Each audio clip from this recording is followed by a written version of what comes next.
सबका के प्रणाम बा। ममता चौबे को छठ के गीत लेके आई बनी, प्लीज सुनी जा। अच्छा लगे तो लाइक सब्सक्राइब शेयर कमेंट जरूर करम जा। के हमरो बोएला नींबुआवा के बोएला यानार के जे बोए नरियरावा नरियर खिलेला आकाश नरियर खिलेला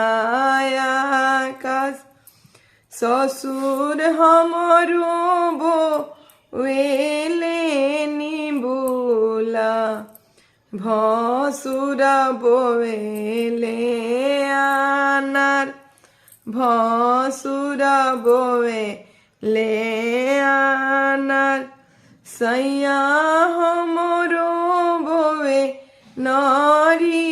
नरियरावा नरियर खिलेला आकाश नरियर खिलेला आकाश कथिए पटै बोल निबुलावा कथिए पटैबो आनार कथिए पटैबो नरी आरावा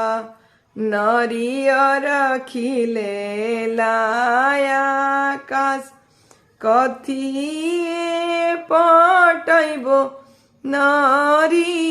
नरियरावा नरियर खिलेला आकाश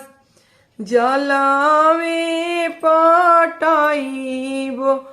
निबुलावा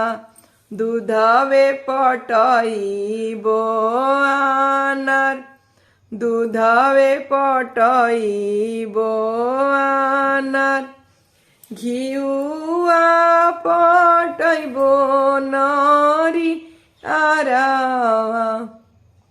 नरियर खिलेला आकाश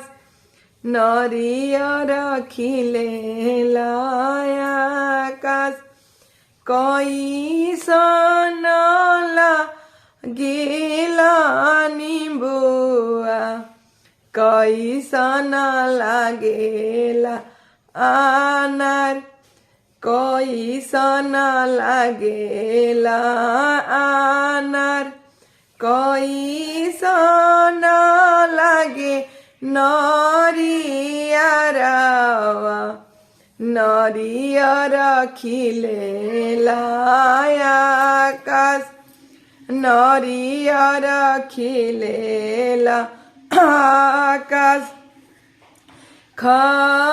खटही लागेला निबुआ मीठा लागेला आनार मीठा लागेला आनार बड़ा नीक लागे नरियरावा नरियर खिलेला आकाश नरियर खिलेला आकाश के कारा के चढ़ेला निबुआ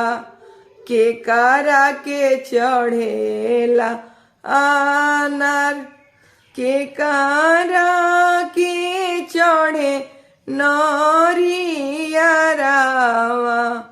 नरियर खिलेला आकाश